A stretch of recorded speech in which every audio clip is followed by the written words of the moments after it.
Before we begin the story of why this dog refused to let go of his blanket, the heartbreaking story of Marley, I invite you to get comfortable.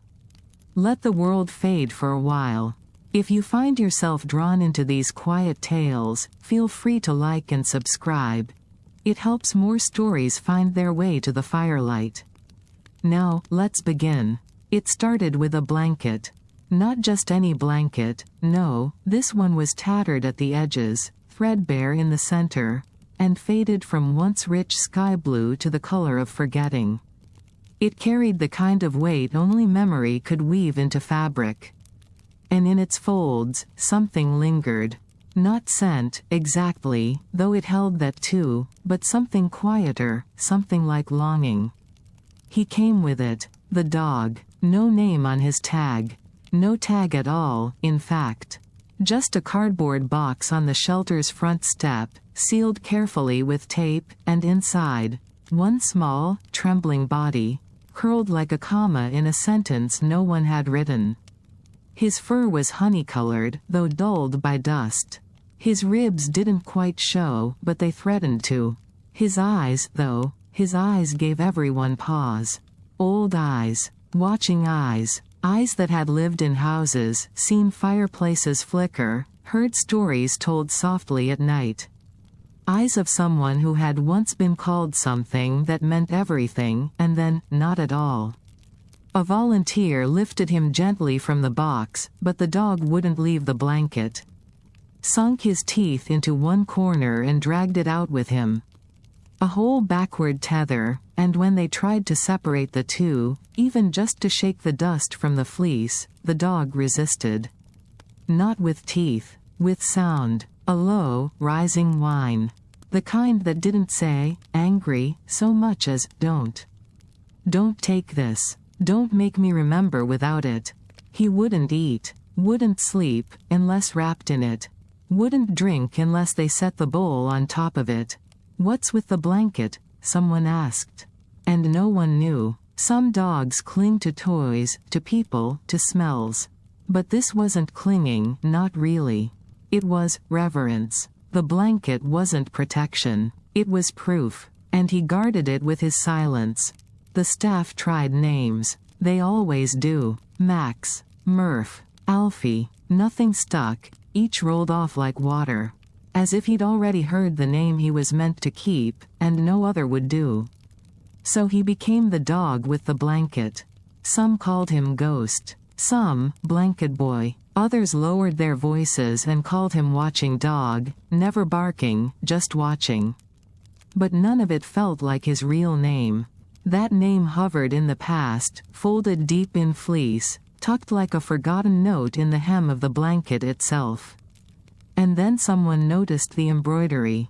In the corner, barely visible unless caught in the right light, 5 small pink letters, crookedly stitched by hand. Love, M. No one knew who M was.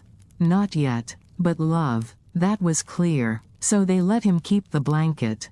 Because some things are too sacred to wash.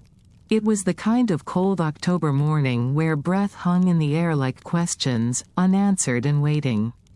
The kind of morning where the world felt hushed, like it was bracing for something. Ruthie felt it before she saw anything, a tug behind the ribs, small and strange. She wasn't scheduled to be in early, but something led her there just after dawn. One of those nudges you don't question. She parked, stepped out, and was greeted not by birdsong or wind, but by silence and the faintest creak of something cardboard brushing concrete. It was a box, just outside the shelter gate, tucked as neatly as a wrapped gift.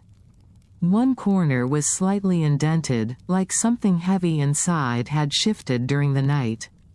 Ruthie approached with a quiet kind of caution. She'd known surprises, both cruel and kind, left by the doors before. Old dogs with sore hips.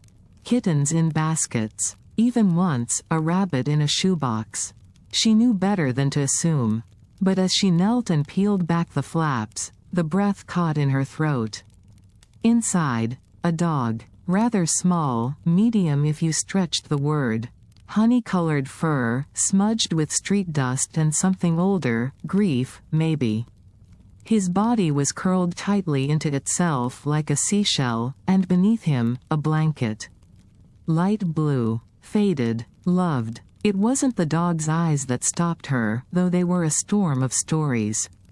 It was the quiet, the stillness that wrapped the both of them as Ruthie whispered, "Hey there." She reached in slow, but the dog didn't move. Didn't snarl. Just watched. And from the side of his mouth, he gripped a corner of the blanket like it was breath itself. Ruthie whispered again, "You're safe now," but something in the dog's eyes answered differently. Not defiant. Not distrusting. Just waiting. As though he hadn't arrived, but was still in transit, still reaching backward for someone who wasn't there.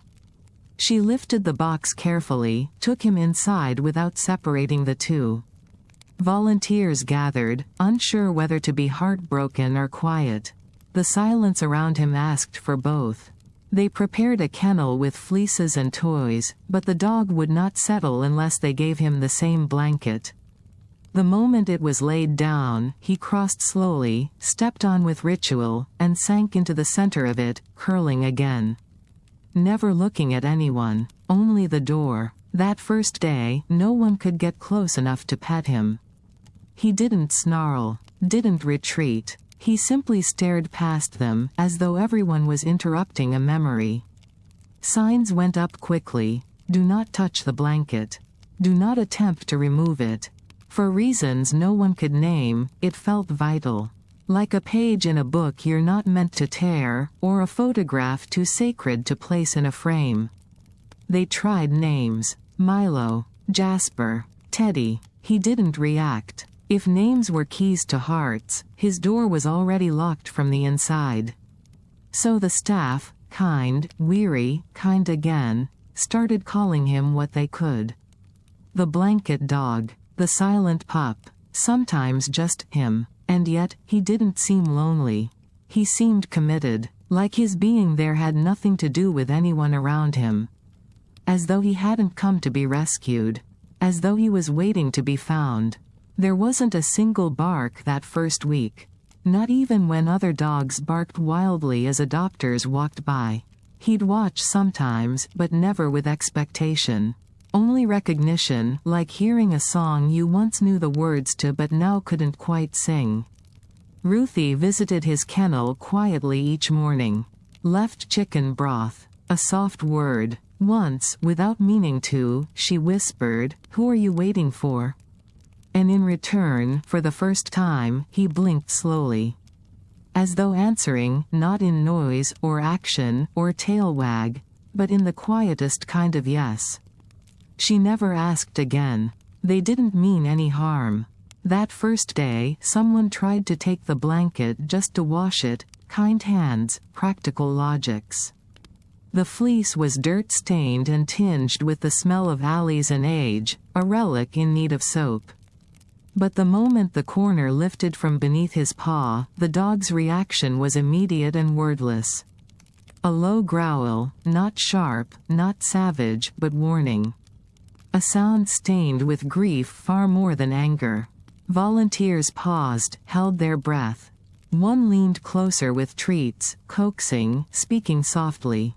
"It's okay, boy. Just for a wash." He leaned away. Pulled gently, unbreaking eye contact.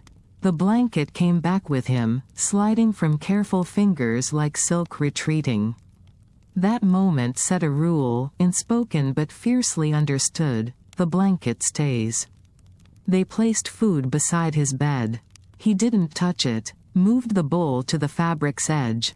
Still nothing. It wasn't until someone, Elsie, the old-timer with a voice like chamomile, placed the dish directly atop the corner of the blanket, did the dog step forward and eat.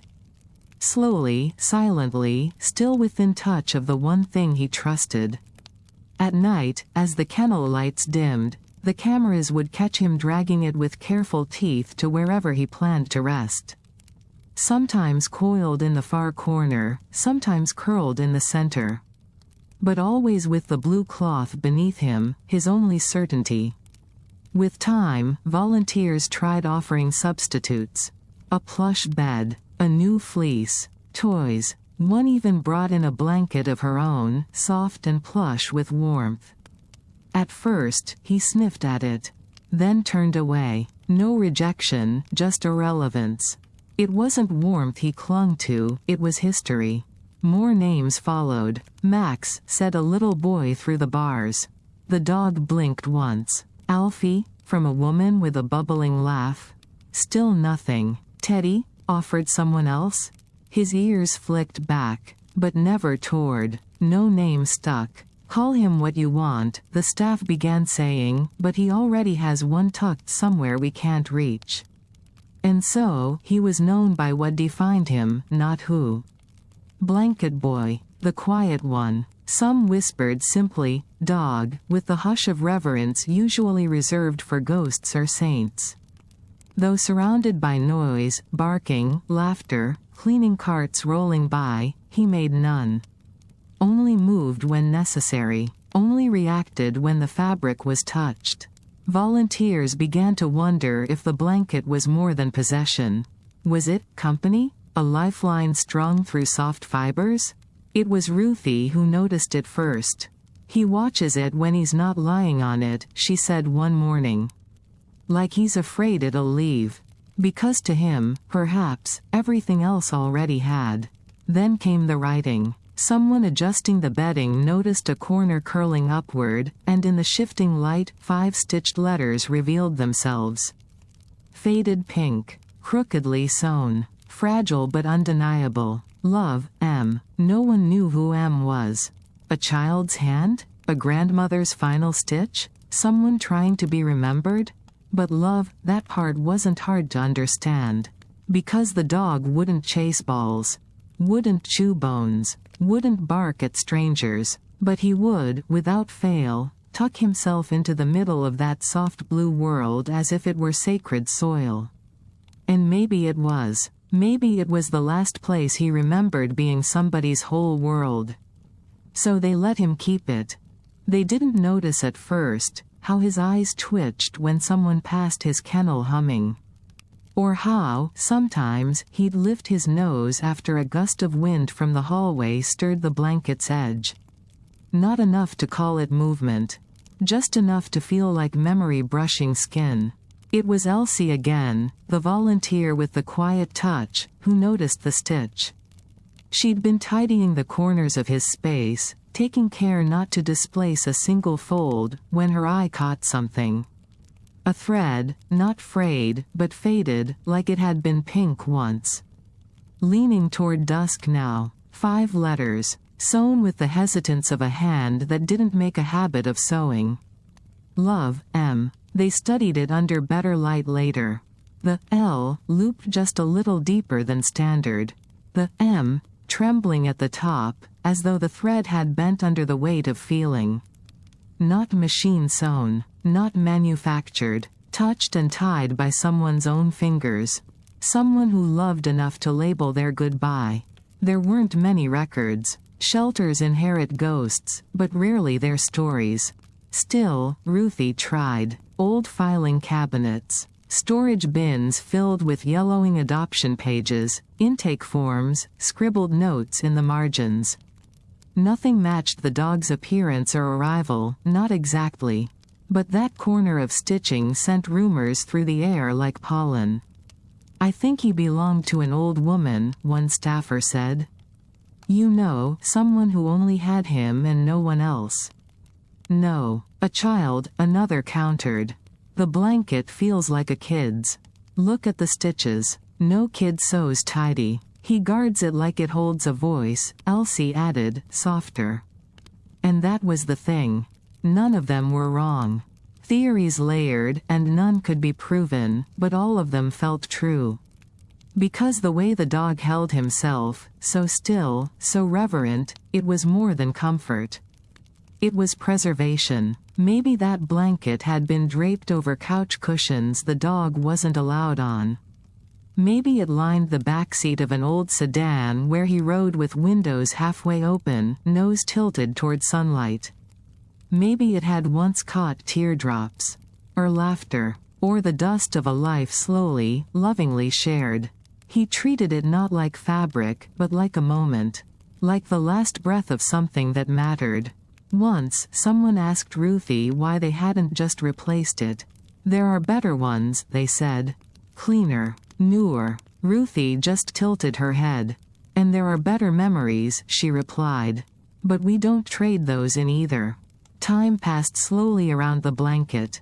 The dog remained the same, silent and still, but every once in a while, especially at dusk, he'd shift to rest his chin on the stitched corner. Not the center. Not where the best padding was.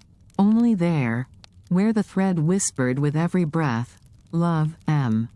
And that name began to feel holy. Not the identity of the dog, but the one he had lost. The one he waited for. The one, perhaps, who made goodbye feel like forever. One young volunteer couldn't stop herself. She came each weekend and sat near the kennel and spoke softly to him through the bars. "Do you miss her?" she once asked. "Eyes, your mom?" The dog didn't move, but the blanket rippled ever so slightly as he exhaled, his breath weaving through the stitches like wind passing through chimes. Too soft to ring, but enough to stir. And maybe that was the answer. Not bark, not wag, not whine, just presence, just breath, just a story unraveling, one thread at a time. He sat by the gate like it was a window to another world. Every morning, after the blankets were straightened and the bowls refilled, he'd nose the fleece into place and position himself squarely in front of the shelter door. He didn't face the main kennel like the others. Didn't follow footsteps or wag at scents. His eyes stayed on that single patch of horizon, where sunlight sometimes spilled, where voices arrived from unseen places. His gaze was patient, not urgent, as though what he was waiting for was late, not lost. Families came and went, children with helium balloons, parents discussing breeds, teenagers angling for attention. He didn't react. A golden lab barked for biscuits. A shepherd pawed at the bars. But the blanket dog, still and unmoving, simply watched. If someone lingered by his kennel, he would appraise them gently, then look away. Not with disdain, just disinterest. They weren't who he was waiting for. Autumn turned to winter. Leaves blew in spirals through the outdoor run. Snow dusted the fence line. Staff added extra padding to his sleeping space, but he never left his post long enough for cold to catch him. Only the blanket could coax him fully into rest. Staff speculated more than ever. "He's waiting for her," said one. "Or maybe for someone who left without meaning to." "Do you think he knows she's gone?" Elsie asked one evening, fingers curled around her thermos of tea. "No," Ruthie said quietly. "I think he refuses to believe it." There was something about that kind of faith, resigned, but stubborn, that softened the edges of his silence. It wasn't reluctance to move on. It was loyalty, pure and unflinching. One day, a family tried to bribe his affection with treats. Fresh meat this time, boiled and warm. The dog didn't move. The scent didn't sway him. Only once, when a child bent low and whispered, "It's okay now," did his ears twitch. A fraction of movement. A trace of memory, maybe. But his body remained where it was, his blanket beneath him, his eyes never leaving the gate. Some began to call him Hachiko, like the dog in the old story. Waiting at the train station, long after his owner stopped coming. But this wasn't a platform. This was a gate, and instead of trains, it welcomed paper forms and hopeful glances and the sound of shoes wet with melted snow. The stories never made it past the bars. But the wind did, and on the evenings when the breeze pushed into the shelter, the sharp kind that carried winter in its teeth, he'd breathe it in steady, like he was testing it. Searching it for a voice. A scent. A name. Over 30 families passed him by. Some asked about him. Most didn't. Adoption rates rose as the holidays neared. Kennels emptied. Ribbons were tied around collars. But his stayed bare. No one asked why he wasn't trying. He wasn't the type to try. He wasn't looking for a chance. He was waiting for a promise to be kept. And sometimes promises take the long way home. The storm came in stages. First the wind, rattling dry leaves across the shelter's parking lot like whispered footsteps. Then the cold, sharp and carrying the scent of unsettled skies. Finally, the lightning. It cracked the night apart, jagged and bright, a skeletal flash that threw shadows across every kennel. Dogs barked. The wind howled. Somewhere down the hall, a metal dish clattered to the floor, pinging once before going still. But the blanket dog didn't move. He remained in his kennel, eyes wide and unblinking, the faded blue fleece pulled beneath his chin. He was perfectly still, yet not sleepy. Not calm. Watching. The power flickered. Lights dimmed, surged, then returned with a hum. One camera blinked off for a second, then restarted, its red light steady once more. Later, when Ruthie reviewed the footage, she sat longer than she expected, rewinding, pausing, staring. He had stood. At the exact second the lightning struck, 7:14 p.m., he rose from the blanket. Not startled, not scared, just rose, like a page turning itself.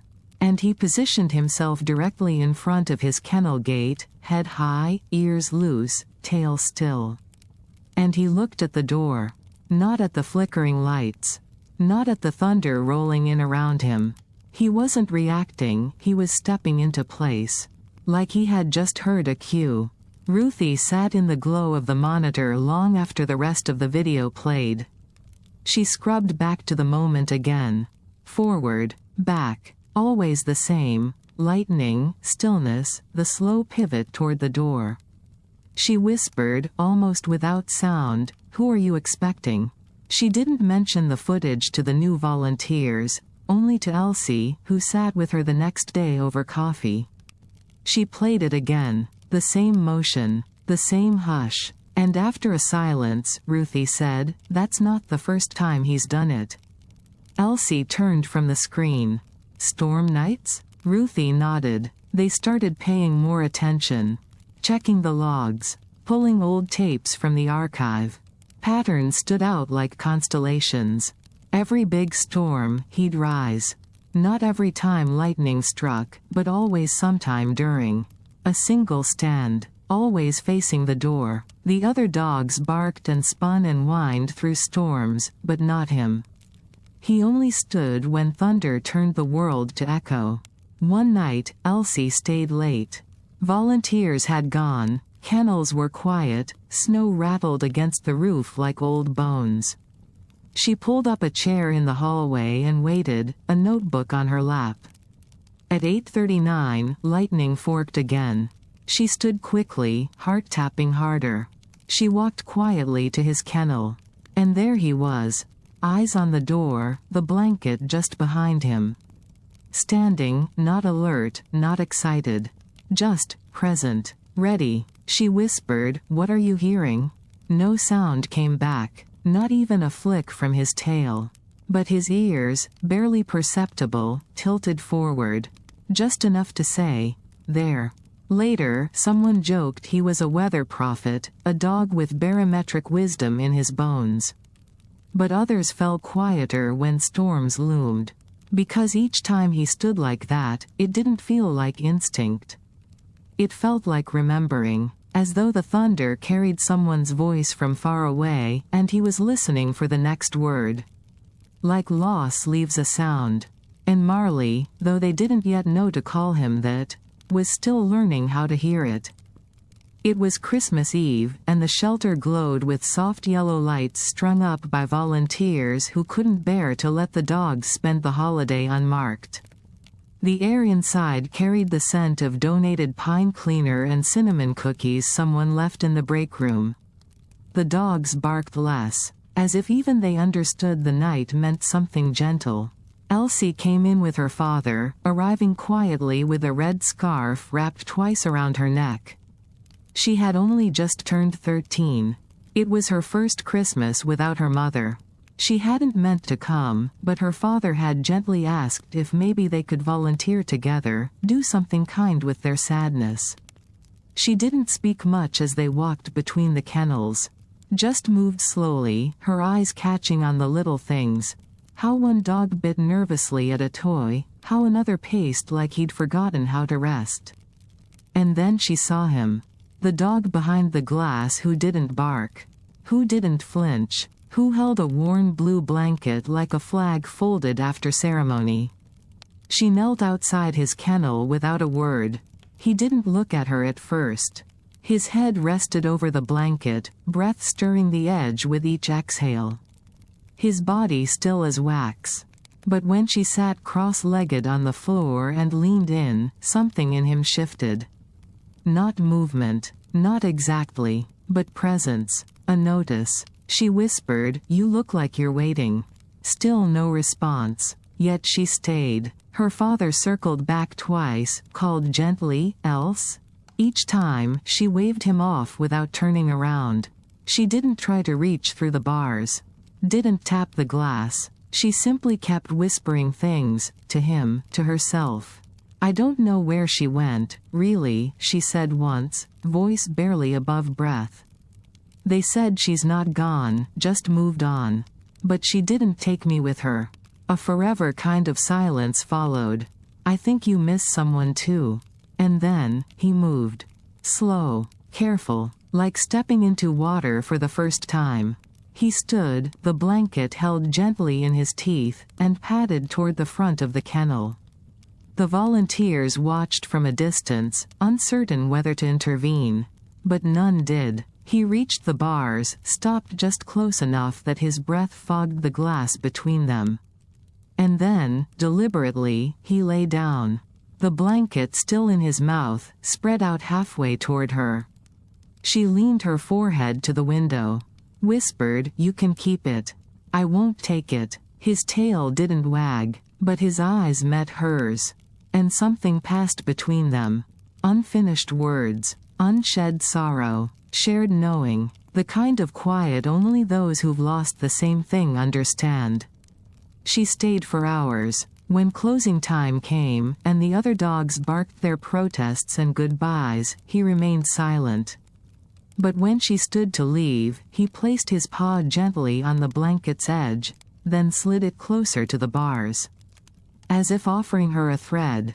Not to take, just to hold, until she returned. She came every Sunday, sometimes with her father, sometimes alone if he was on shift, but always with quiet feet and warm eyes. Elsie didn't need to be told the rules anymore, not that she ever broke them. She moved through the shelter like it was a library, like each kennel was a book with its pages still turning. When she reached his, she would sit cross-legged just outside the bars. No games, no toys, just company, and he knew her. He never rushed, never barked. But when he saw her, something would soften, his shoulders loosened, his eyes blinked slower, his breath came calmer. Slowly, he would rise, pick up the blanket, and walk to the front. He always brought it with him. Always. Sometimes he'd slide the edge through the bars. Just enough for her to touch it. At first, she only laid a finger on the corner, light as mist, uncertain if even that permission was generous. But one day, after she murmured, "I don't sleep so well either," he let go. The blanket stayed between them, half inside, half out, and she laid it gently across her lap like the last page in a story yet to end. They shared more silences than words, but the silences weren't empty. They were thick with understanding. That same day, the snow fell like sifted sugar. She looked out the window and whispered, "Mom used to tell me stories when it snowed." She said snow made the world quiet enough for old memories to find us. Her breath ghosted the glass. He watched her, ears tipped forward. She had a favorite one, Elsie said. About a dog in Japan.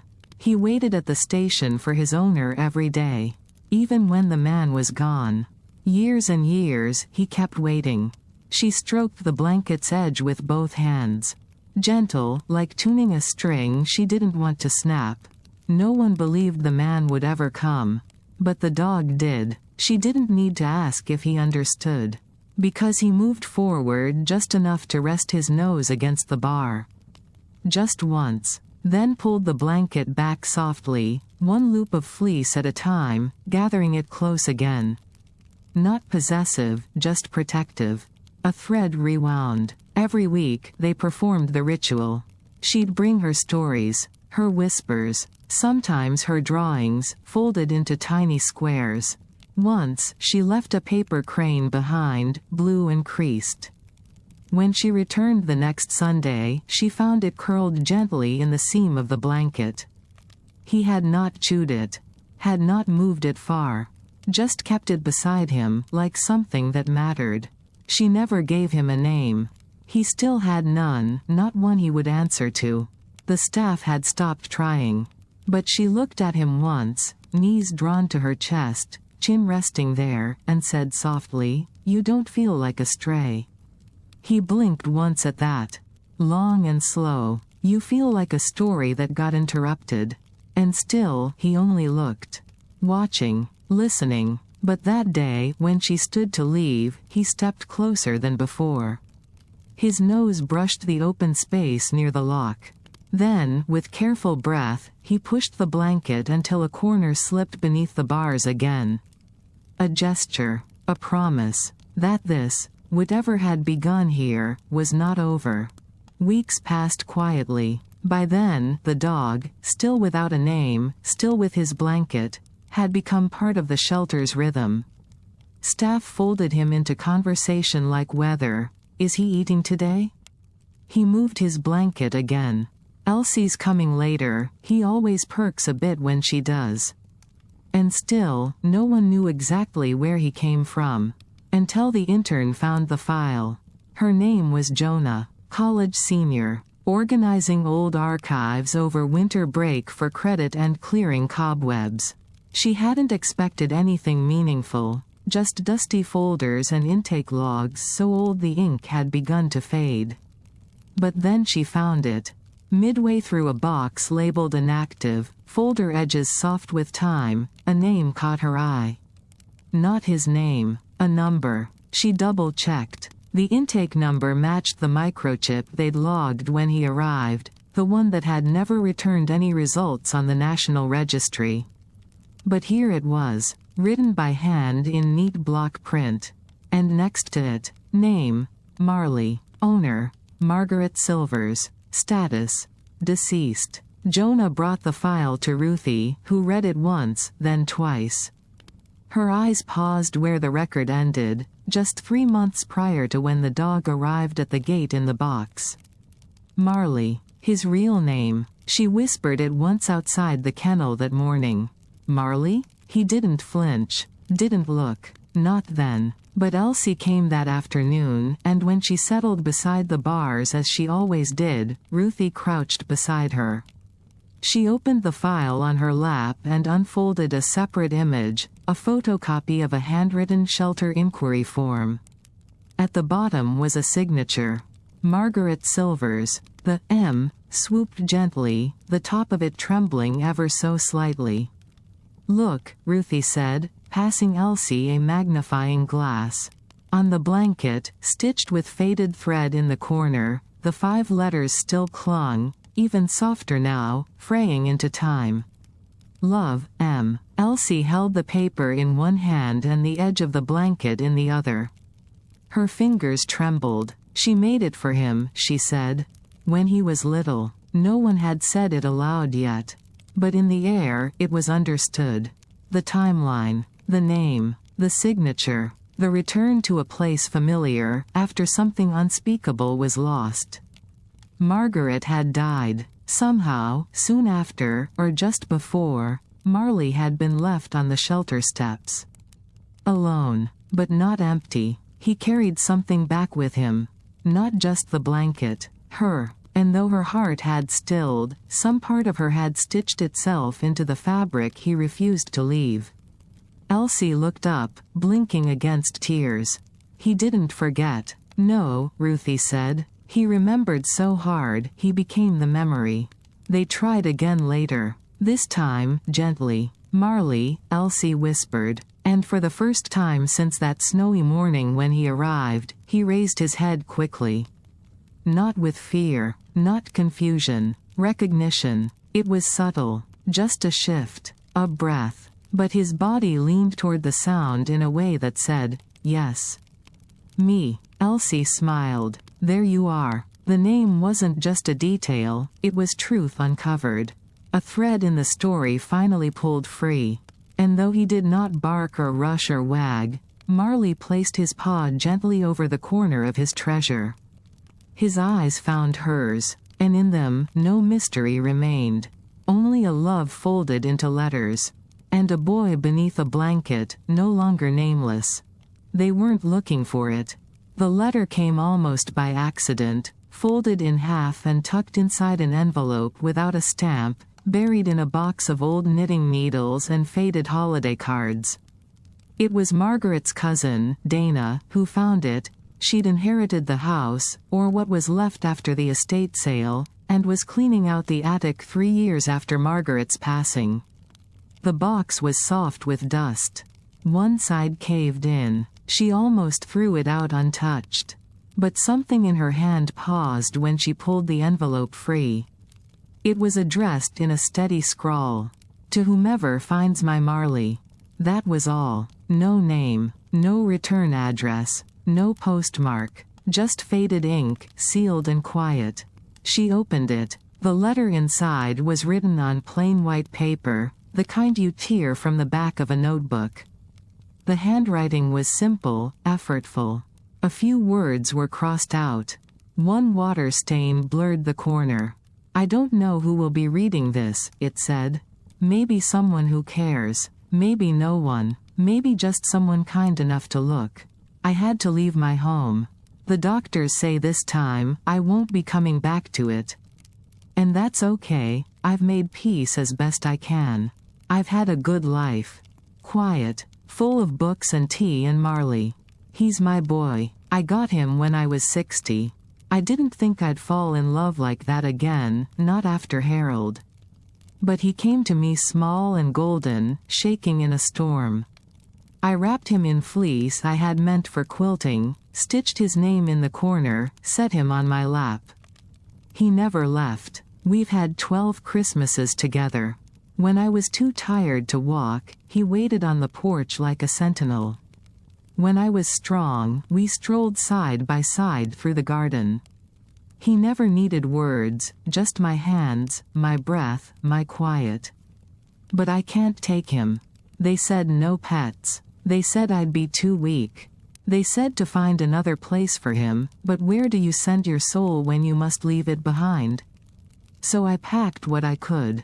Took his blanket, wrote this letter, left him where I thought someone kind might find him. I hope someone did. If you're reading this, please let him keep the blanket. It's not just something he sleeps on. It's his whole story. If he shakes at night, wrap him in it.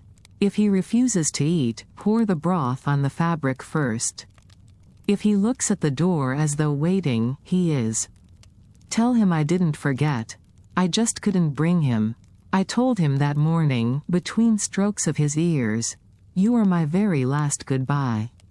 Love, Margaret." The paper trembled in Ruthie's hands as she finished reading it over the staff table. No one spoke at first. The room smelled of coffee gone cold and toast uneaten. Outside, a wind scratched the windows. Elsie was the first to move. Slowly, she reached for the letter, ran her fingertip just once along the crease. "I think he always knew," she said. Ruthie nodded, even if no one else did.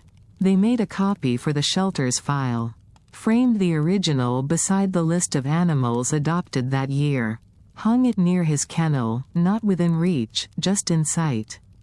That night, they gave him the broth again. Warmed it just right. Poured it carefully where fleece met floor. He ate. Not quickly, not completely, but with the same determined care he had carried each day since his arrival. Afterward, he pulled the blanket closer, tucked his nose into the corner marked with her name.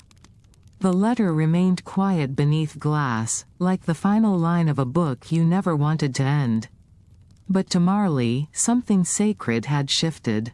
He knew. He had not been left. He had been loved to the edge of the possible. And though love had gone ahead of him, it had written this.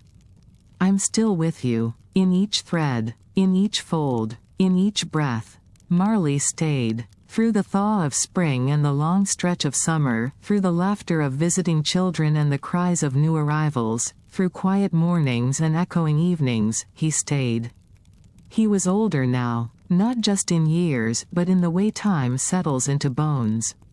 He moved slower, slept longer. The sharp edge of his watchfulness dulled into something more dreamlike. Still quiet, still deliberate, but softer around the edges, like a photograph left in the sun too long. He followed fewer people now. Only Elsie when she visited. Often on Saturdays, sometimes with music playing from her phone, tunes her mother had loved. Soft piano, old lullabies. Marley, blanket tucked neatly under one paw, would tip one ear in her direction, then slide gently into sleep. He didn't need to guard it anymore. Not fiercely, at least. But he never strayed from it, either. Like a lighthouse needs no winds to keep it lit, only the memory of a storm. Some days, newer volunteers would comment on how unusual it was, how Marley never really sought a home. Never barked when people passed. Never stood to greet anyone but Elsie. He's comfortable here, they'd say. But Ruthie always smiled a little differently. Not disagreement, just knowing. He's not trying to stay, she once said. He's trying to remember. The kennel wasn't a cage to Marley. It was a chapel. The blue fleece at its center might as well have been an altar. Children would stop and stare, sensing something different about him. They'd ask questions. Why doesn't he play? Why's his blanket funny looking? Why doesn't he make noise? And the older staff would simply whisper, he's telling a long story. And guide them on. He wasn't lonely. He was full. Full of something deeper than contentment. More like continuation. A soul not waiting anymore, but witnessing. Holding the space where love once lived. On stormy nights still, he would rise, stand by the gate, tail still, ears tilted. But now, only for a while. As if performing a ritual more than hearing a call. And sometimes, he would lie down with his nose pressed to the corner of the blanket, not in sleep, but in communion. The threads had worn nearly smooth. The name barely legible now. But his breath still found its rhythm there. He aged gently. No sudden ailments, no loud declines. Just slower steps, longer naps, eyes that blinked with the weight of things already seen. And though adopters still passed his kennel, few asked. Most understood. Marley wasn't waiting to be chosen. He already had been, long ago. And some choices, even after goodbye, still echo through the years. It was almost spring when it happened. The kind of late afternoon where the air smelled of thawing earth and the sky couldn't decide between gray or gold. The shelter was quiet, still an hour from closing, when Ruthie noticed him stir. Marley, who barely moved now unless Elsie came, had risen. It wasn't a fast thing. Just a slow, steady push to standing. He turned, shook once, just enough to shift the drape of the blanket, and walked with an uneven gait toward the gate. He lay down there, his body curled just so, the stitched corner tucked against his cheek. And he wagged his tail. Once. They hadn't seen him do that in weeks. At the same time, outside beyond the fence, a car idled, unsure of its next move. A woman stepped out, carrying a girl barely old enough to walk. Her eyes scanned the building with uncertainty. She didn't seem lost in place, but in time, Like this wasn't where she expected to arrive, but something had brought her anyway. Ruthie greeted her at the door. The woman fumbled with the words, her gaze never leaving the child in her arms. "I'm Margaret's niece," she said finally. "Margaret Silvers." There it was, the name Ruthie knew by heart now. Worn like a prayer. The woman went on, explaining through brief, careful pieces. How she'd only just found the letter. How she'd heard stories from Dana, about the dog, the blanket, the name. How she wanted to see. She hadn't known he was still here. The moment they entered the corridor, Marley lifted his head. Not quickly, not with alarm, just a breath of recognition, like a note in an old song. The woman didn't approach fast. But when she came to the glass, holding the child gently on her hip, Marley rose again. He stood fully, trembling slightly, but certain. For a moment, no one moved. Then Marley pressed his nose to the edge of the kennel door. The child, curious, reached out, a soft hand flattening against the glass. He sat then, slowly, and wagged again. Twice this time. "Is it really him?" the woman asked. Ruthie nodded. "He's been waiting," she said. "Maybe not exactly for this. But something near it." They opened the gate. Marley didn't rush. He stepped out, nearness humming in the space between them all. He padded softly to the child's feet and lowered himself without a sound. The girl sat down beside him, curling small fingers around a loose piece of his fur as if it were ribbon. And there, in the shelter hallway, Marley rested his head beside her shoes. Calm, certain, the woman knelt and touched his back. Her hand trembled slightly. "Thank you," she whispered. She didn't explain the words. Didn't need to. They stayed that way for a long while, no barking, no calls, just the sound of small breath and the quiet creak of doors settling into their hinges. Whatever thread Marley had been following, it had brought him here. And for the first time in a very long time, he closed his eyes not to sleep, but simply, to be. Marley didn't wake up the next morning. There was no panic, no flurry, just a hush that met the sunrise before the people did. Ruthie found him before the first pot of coffee had finished brewing. She paused at the edge of the hall, sensing the stillness. And when she stepped closer, she saw the blue fleece rising gently with the breeze from the heater, untouched but not forgotten. He lay curled at the corner of his kennel, the blanket wrapped close the way he always had, border stitched with time, faded but unforsaken. His body looked so peaceful, it almost seemed like a continuation. Like he was still dreaming. Beside him, the child sat cross-legged. Margaret's niece had brought her early, not to say goodbye, just to visit. She hadn't known. The little girl didn't cry. She simply reached forward and held the blanket's edge.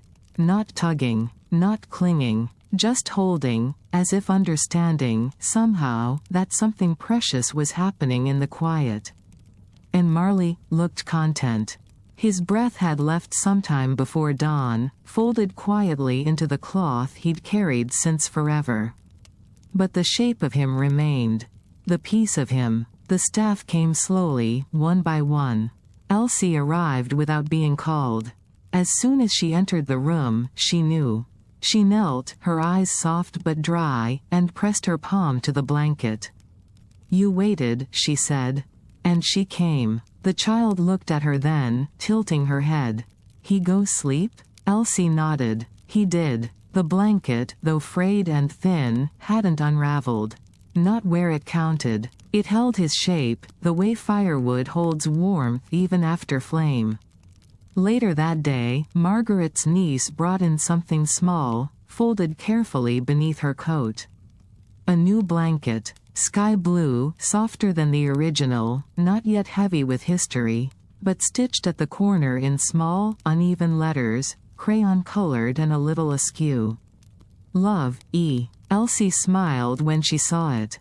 "You helped her sew that?" "I told her about him," the niece said. She said, "He needs something to leave behind." They laid the new blanket beside the old one. The child held it gently, then leaned forward, pressing her cheek to Marley's fur. "Good dog," she whispered. And for a moment, just for a breath, his tail moved. Once. Then stillness again, deeper than sleep. Complete. They took their time saying goodbye. No ceremony. No speeches. Just the sound of muted footsteps and hands resting on the soft places he used to lie. The old blanket wasn't thrown away. It, too, had earned rest. The new one was wrapped lovingly and given to the little girl. "That way," Ruthie said softly, "you'll both carry part of the same story." And she did, often wrapped around her shoulders, often clutched at nap times. She'd look at it, then to the photo Ruthie gave them, Marley with the blanket curled beneath, eyes watching something only he could see. She kept whispering the same two words, over and over, like a thread pulled gently through each breath. Good dog. They framed it in wood, simple, pale, soft to the eye.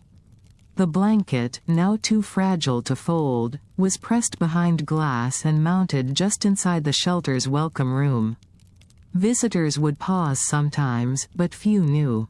It looked like decoration. It wasn't. A small brass plate beneath held 5 words, "Love, M. Marley's blanket." The older volunteers told the story gently when asked. Not all at once. Not like a legend. More like a song they didn't want to sing too loud. The new staff would nod slowly, sometimes leaning in to touch the glass. By then, most of them called it sacred.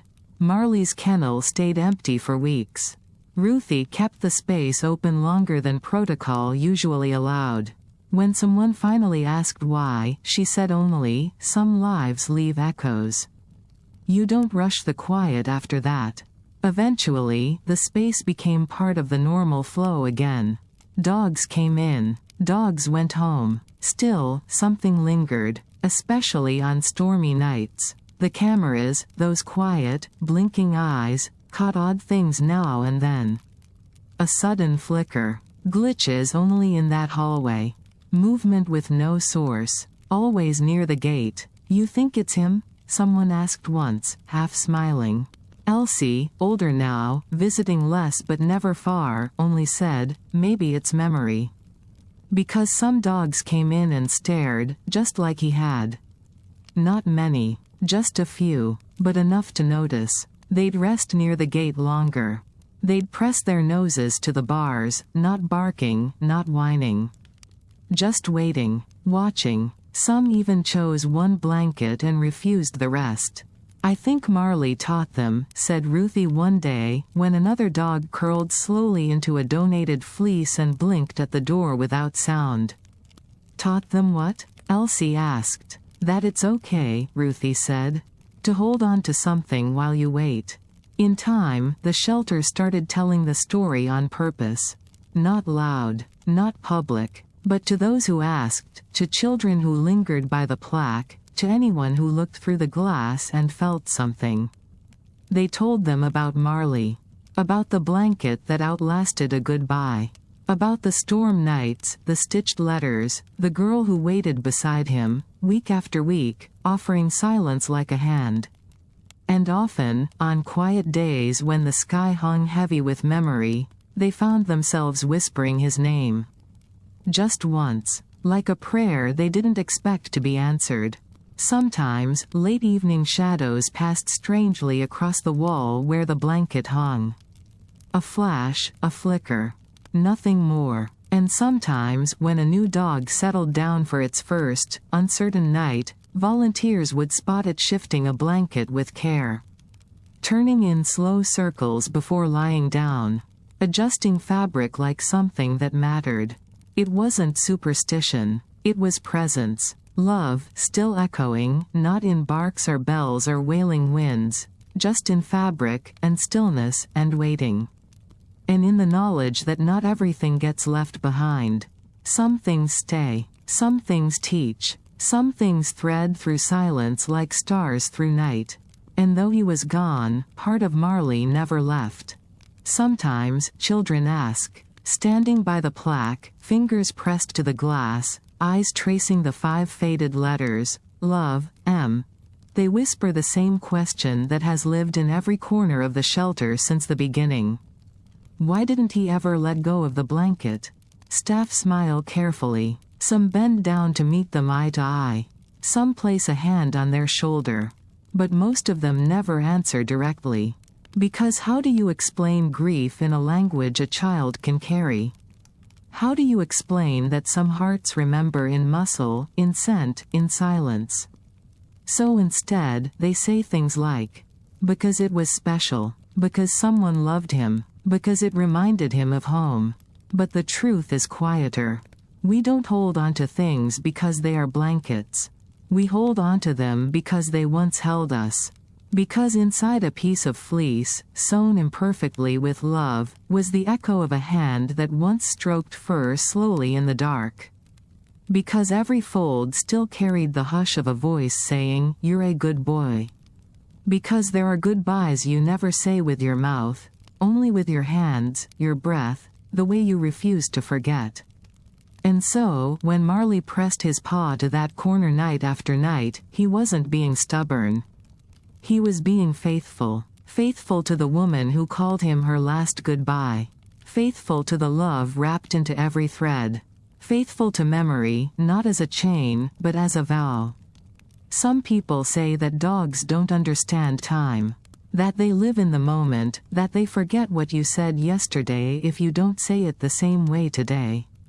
But maybe they remember in different ways. Through scent, through silence, through the way fabric feels beneath tired bones. Maybe that's why Marley never chased new toys.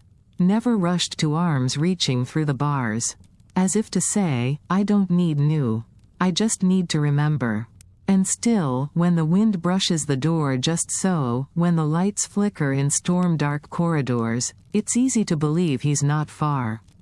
That somewhere, that little honey-colored mutt is still curled across the sky-blue fleece, he's tugging the corners of his sleeping mouth.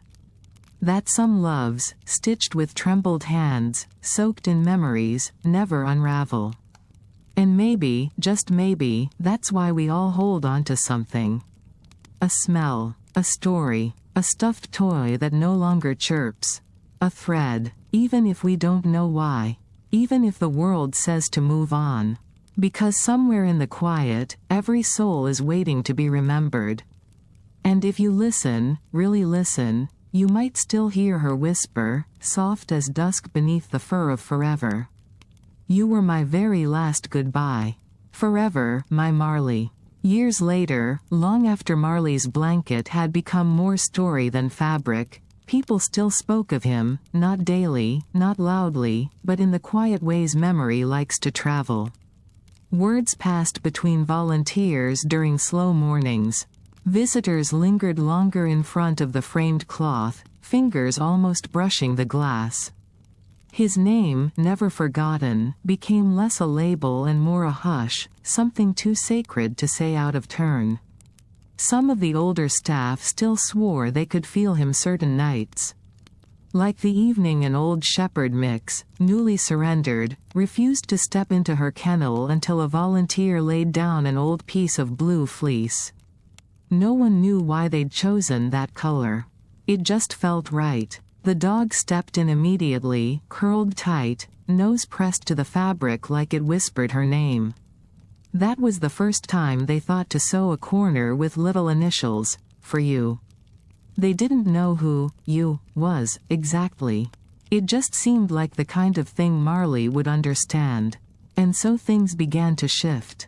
Not a tradition, not officially, but a silent practice. When a dog came in and trembled at every voice. When a cage felt more like a sentence than a shelter. Someone always asked, "Do we have anything soft?" Not bandages, not toys, just something that felt carried.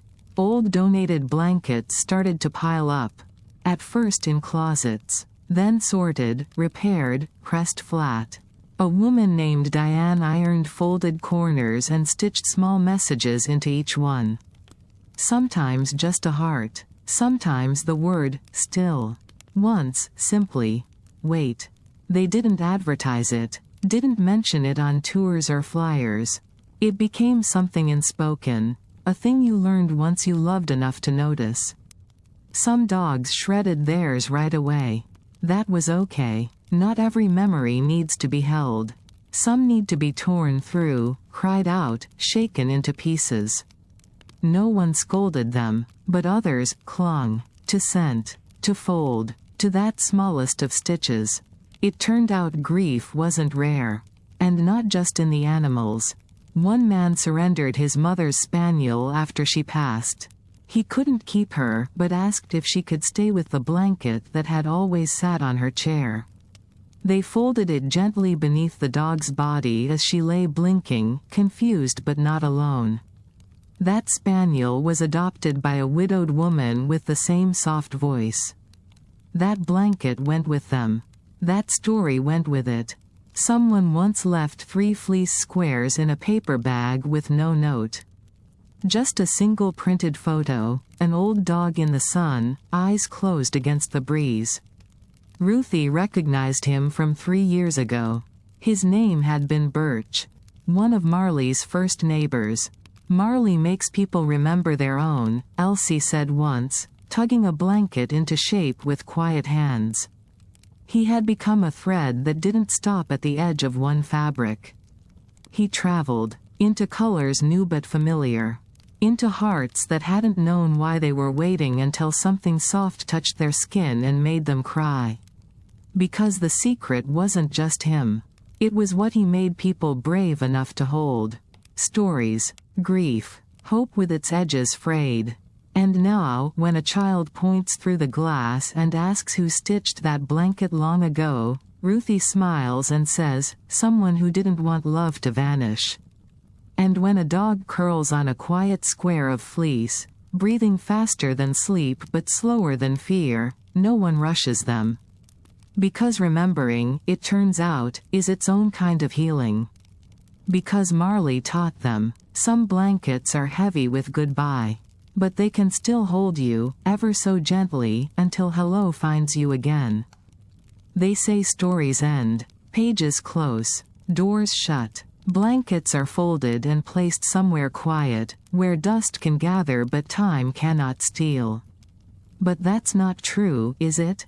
Some stories don't end, they echo. In the quiet before dawn, in the way someone reaches for a memory they can't name. In the hush that follows a child's question. In the softness we learn to carry after loss teaches us how. Marley's story didn't end with a tail thump or a framed blanket or a slow breath beneath fleece. It started there, because love, that deep, unspoken kind, stitched between silences, has edges that blur.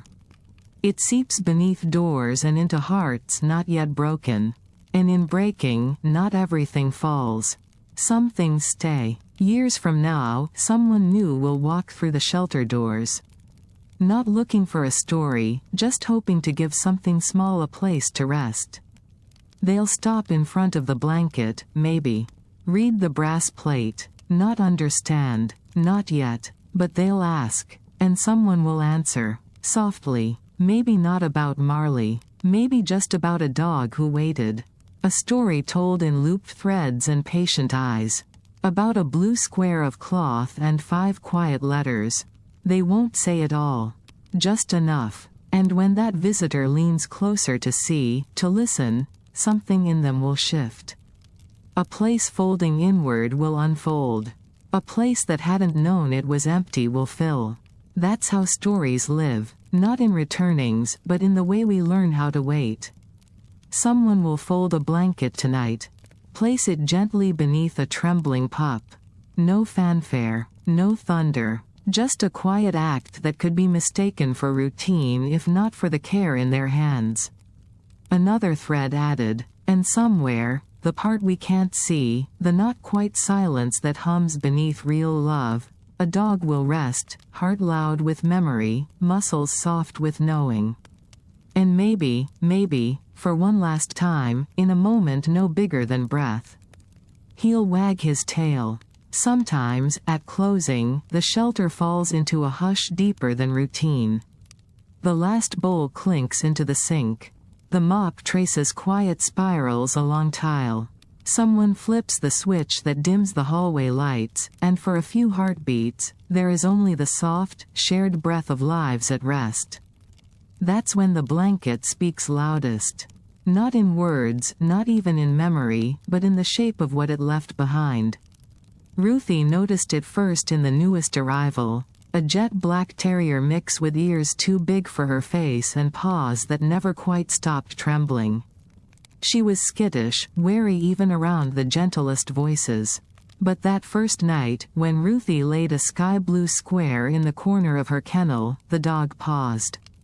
Not long. Just enough. She sniffed once. Then twice. And then, with a sigh she hadn't meant to give the world, she curled atop it. Her whole weight exhaled, as if she'd been waiting not for safety, but for something that felt familiar. No name stitched into this one. No handwritten letter folded beside it. Just thread and time and the hush of hands that had been gentle over and over again. And that became the new habit. No declaration. No ceremony. Volunteers began choosing colors with care. Blue most often. Sometimes green if it reminded them of eyes they used to love. A few began leaving tiny symbols in hidden corners, an embroidered heart, a clover, a star. Nothing public. Nothing loud. In the margins of intake forms, someone started writing short blessings. May you rest without fear. May the next voice love your name gently. May this blanket remember for you. It wasn't policy. It wasn't training. It just became. And it worked. Not always. Not instantly. But often enough that the staff began speaking of weight in different terms. Not just pounds, or age, or years since the last bark, but the weight a heart could carry in silence. They said Marley taught them that. Even without naming him, not as myth, but as reminder. Because some dogs still arrived with nothing. No collar, no tremble, just emptiness. And when they lay quiet on fleece folded just for them, something sparked. Not recognition, but release. Like they were allowed, finally, to be held by more than walls. And the blanket, whether soft or threadbare, bright or pale, held more than warmth. It carried permission, to be scared a little longer, to hope a little harder, to remember. In time, adopters began to ask if the blankets came home with the dogs. Ruthie always nodded. They're not ours, she said once. They're theirs. Some were kept forever, stitched edges fraying on bedroom floors. Others were passed to new pups years later, threads worn thin with loyalty. And sometimes, when an old dog reached the end, quietly, gently, with love near, families returned with just the cloth. Folded, pressed flat, still carrying breath. Maybe another one needs this, they'd say. And someone always did. Because love doesn't disappear, it migrates. And Marley's blanket? It never stopped growing. One thread, one dog, one whispered promise at a time. Time makes even sacred things quiet. Years passed. The photo on the wall near Marley's blanket yellowed slightly beneath its frame. Newer staff stopped telling the story unless someone asked. But it wasn't forgotten. Just woven deeper. Like a thread knotted into years instead of days. Marley's kennel was never marked officially. Dogs cycled through and out like waves, some anxious, some eager, few who stayed long enough for memory to take root. But every once in a while, one would pause. Would sniff the cot, then the corner. Would rest without asking. And Ruthie would nod and whisper, "It's still here. Don't worry." Elsie started college in state. Not far enough to be gone, not close enough to come weekly. But on holidays, she always returned. Never announced. Just slipped in with her scarf wrapped twice, tucked past the cages, and stopped in front of the frame. Marley's eyes looking out. The blanket behind glass, still soft in its stillness. She'd press her palm softly to the wall beneath it and whisper the same words she always had. Still a good boy. There was a boy one season, maybe 9, maybe younger, who came in with foster parents and a silence that wrapped around him like sleep too heavy to shake. He didn't pet the dogs. Just trailed his fingers against the kennels. But then he stopped. At the blanket. At the plaque. He didn't read it out loud. But his eyes didn't move after they found the words, Love, M. No explanation. Just stillness. A volunteer asked if he wanted to meet any dogs. He shook his head, then pointed at the fleece inside one kennel, sky blue, well-loved. "Does that one stay with them?" he asked. And when she said yes, he said, "Good." He came back the next week. This time with a crumpled drawing in his pocket. A dog beneath stars. A blanket shaped like wings. He didn't say it was Marley. But he placed it below the frame and didn't ask anyone's permission. Ruthie found it after close. Taped it beside the plaque. Added the tiniest note beneath. Still loved. Still remembered. Some nights, the wind outside curled around the eaves so gently it sounded like sighing. And once, a week before Christmas, someone scrubbed the floor just under the photo, stood up, and found wet paw prints where there shouldn't have been any. They stayed long enough for her to trace them with a finger. Then gone. And still, blankets kept arriving. Old scarves tied like offerings.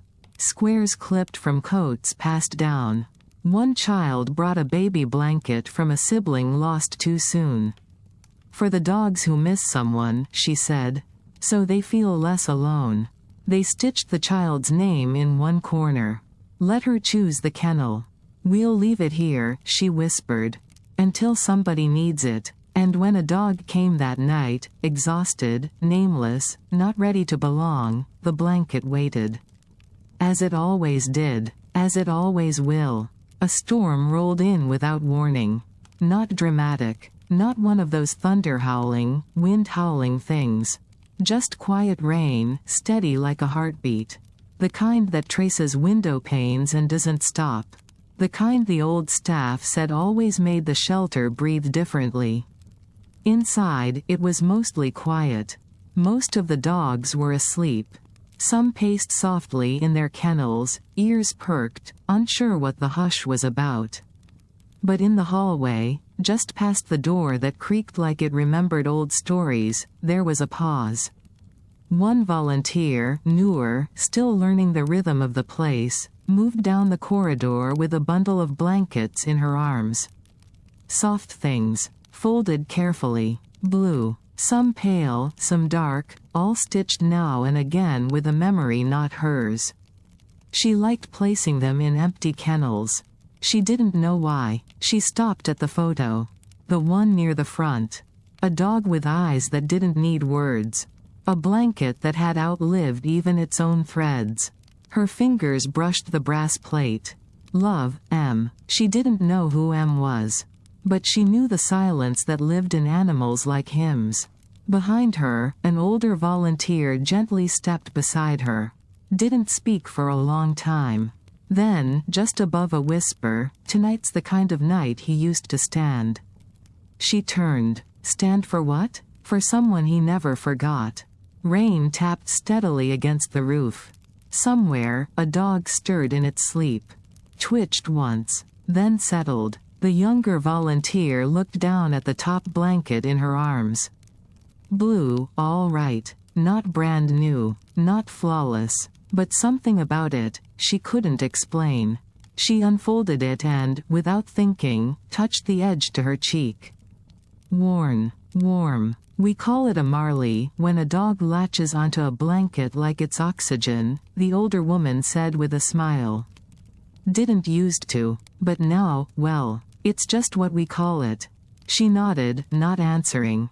Not quite smiling. Some stories didn't need retelling, not allowed. At the end of the hall, a kennel waited. Empty then. But not forever. A puppy would come in the next day. Shy, lost, tail tucked for days, she laid the blanket down gently, pulled two corners together like a cradle.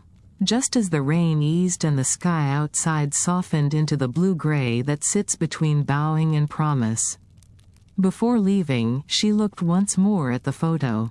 At the frame. At the stitched name hidden behind glass and time. Then she walked away. And behind her, the echoes remained. A photo. A blanket. A space that made space for grief. And the knowledge that some threads, the softest ones, go on forever.